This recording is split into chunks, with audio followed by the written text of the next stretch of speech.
Hey everyone, Token Dave over here, the dorky token black guy that's just trying to get by. And welcome to another edition of the Street Fighter Flashbacks. In celebration of the 30th anniversary of Street Fighter, I'm taking it upon myself to share my thoughts and experiences of playing the arcade and console games at that period of time, and share my feelings as well as review other Street Fighter related media. You know, let's be honest, the 1994 Street Fighter movie bombed. Alright? You know, I remember seeing it as a kid and hating the crap out of it. Nowadays, as you watch it, you know, you can appreciate some entertaining elements that the movie had. You know, it's more of an action comedy. An unintended action comedy, but there were still some funny scenes that, you know, you could get some enjoyment out of. And as well, like, you know, some of the dialogue is so bad it's great, and some of the overacting was it's so bad it's actually good enough to like have a laugh with a few friends, you know. So in between that time, right, some things Street Fighter didn't have. Street Fighter didn't have an established plot. It was just a video game about a bunch of people fighting in a tournament, but there was no overarching plot at that time. So between 1994 to, you know, 1999, no, actually 1994 to 2005, you know, a plot was established thanks to Street Fighter Zero, and to top it off, the universe was both more expanded and was brought more down to a street level thanks to Street Fighter 3. Plus, there were a few animes that came out. A couple of them were great, were received extremely well, but other ones were moderate successes and everything. So basically, you know, it was about 15 years. So, you know, Capcom would give Hollywood a break and be like, you know what, you probably learned your lesson and all, and you know, we can let you have another shot at Street Fighter. So what do? They do another live action movie, basing it around Chun.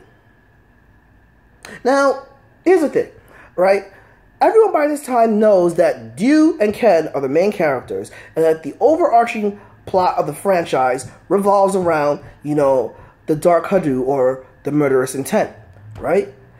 But, you know what? To be fair, Chun-Li is a popular character.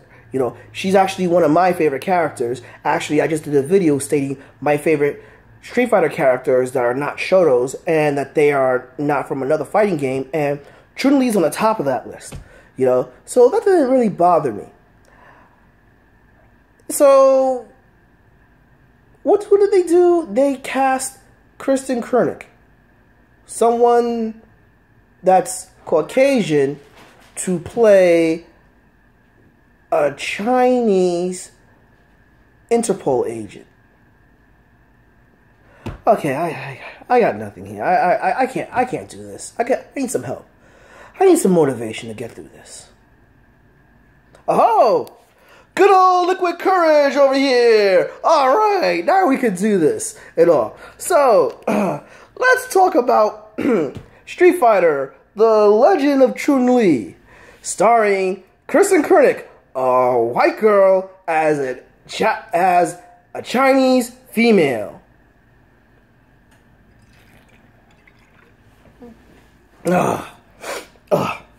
Okay, so basically the plot is, as a teenager, Chun-Li sees her father getting kidnapped by Bison, the leader of Shadow Lao.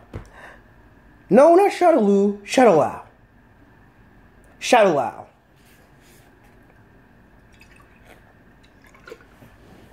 Anyway, so when she gets a little bit older and she refines her martial arts techniques, she decides to go on a quest to find her father and basically take on Bison and take on Shadow Lao.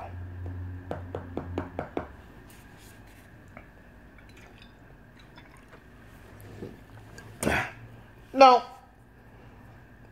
before I go into it, let's state some good things about this movie. They actually have a good cast, you know. While I'm giving Kristen Koenig crap about her being Caucasian and everything, she is technically half Japanese, half Chinese, but then again, so they're using the Obama argument. Since Obama's half black, he has to be full black. Great job, Hollywood. Great job. They don't have a whitewashing issue at all. But to her credit, she's not a bad actress at all. Actually, she was actually one of the better parts of, Smallville, And we have, the late Michael Duncan Clark as Balrog. Perfect casting. Intimidating voice, huge build, perfect casting. Neil McDonough as Bison. Great actor, great character actor.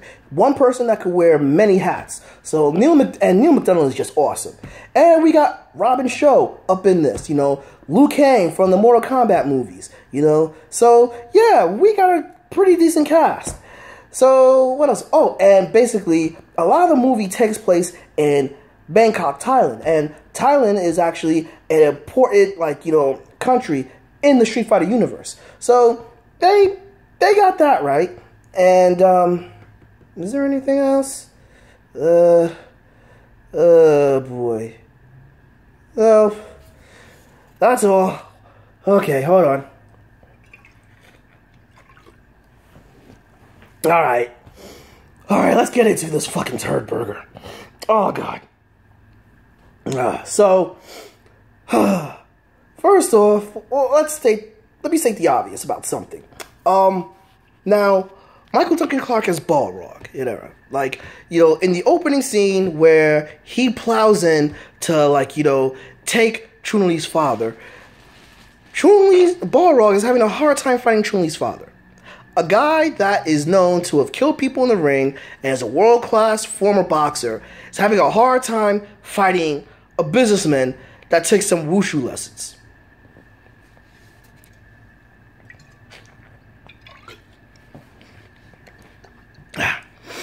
And to top it off, right, we have Chun-Li, whom instead of basically seeing this and motivates herself to, not only train in martial arts, but to study law and become a law enforcement agent, she decides to be a pianist. So basically, all this pent-up anger and rage, she decides to just play piano in orchestras.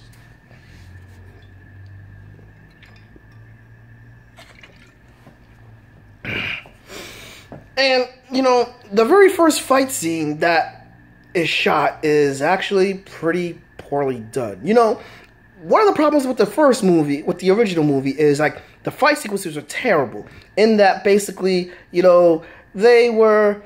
You saw them use technique, but it was so sloppily done here. But in this movie, most of the action sequences are not as exciting or thrilling compared to the 1994 movie. And to top it off, they use a shit ton of wires and special effects. You know what?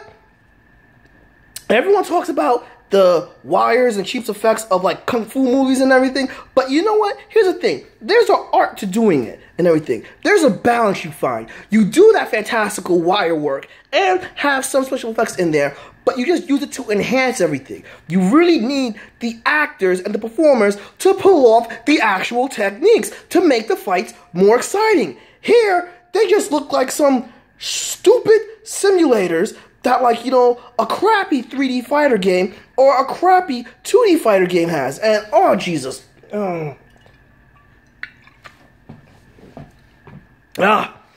so let's go into the plot, basically, more so. So, Bison, is an evil businessman. Okay, businessmen can be evil and can be corrupt, but his major goal is not world domination, but to control a part of Bangkok that he grew up in, and to basically find his daughter, whom he transferred all of his good essence into and everything.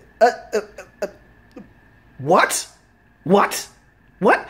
That's Bison's master plan? to be like, you know, a crime boss, to like run poor people out and everything, to just own one part of the world. I mean, come on. This is Bison, one of the biggest villains of all video games. He has freaking delusions of grandeur that he is a god, that he is a lord, and he feels he can take over the world. But this guy, you know, oh no, I just want to be able to control my syndicate, to control one city. Oh, and by the way, you know, we have Robin Shou playing Gen. Gen is supposed to be an old fart in this and everything. Robin Shou definitely looks like he's in his midlife crisis.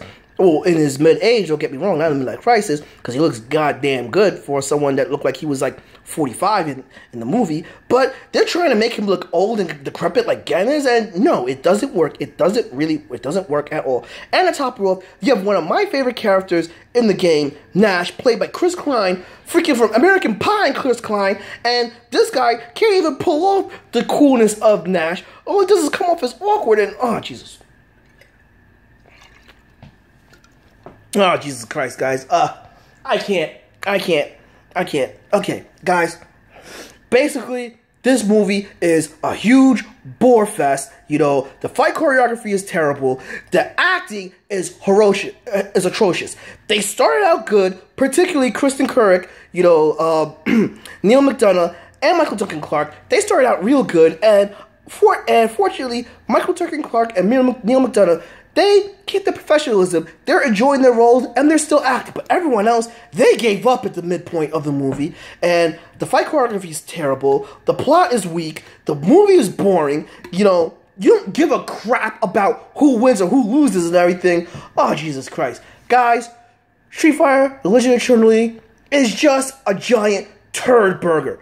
Do yourself a favor. Avoid this movie at all costs. It is not worth your time. Even if you are a die-hard Street Fighter fan, do yourself a favor. Don't watch this POS.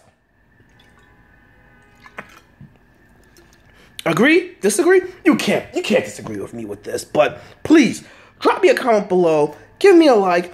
Follow me on Twitter at TokenDave/80 and everything. Or follow me on Facebook at TokenDave. Subscribe and ring that bell so you know when a new video loads. But until then, this has been Token Dave, the dorky token black guy who's just trying to get by. And I'll catch you guys later. Preferably when I'm not hungover.